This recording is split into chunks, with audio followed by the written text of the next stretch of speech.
Hey everyone. My name's Tom Reid. I'm from Houston, Texas, and just wanted to talk a little bit about the law of the first deal.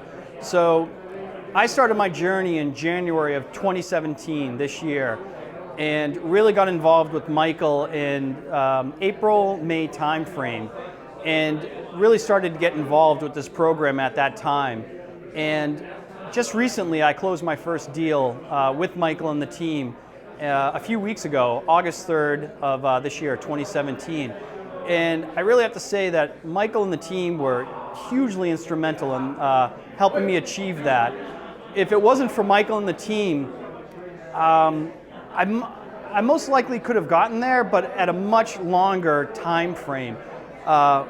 With the help of Michael and the team, it really condensed the learning curve and really helped me through the learning process of understanding how to analyze a good deal. What's a good deal? What's a bad deal? How to present it? How to present an LOI? How to get it accepted? And then moving into the next phase, which is the due diligence and the closing process, which is absolutely crazy.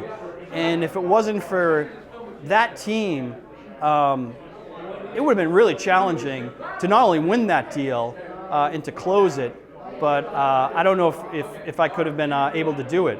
So, I have to say that Michael's law of first deal, it's true. It worked for me.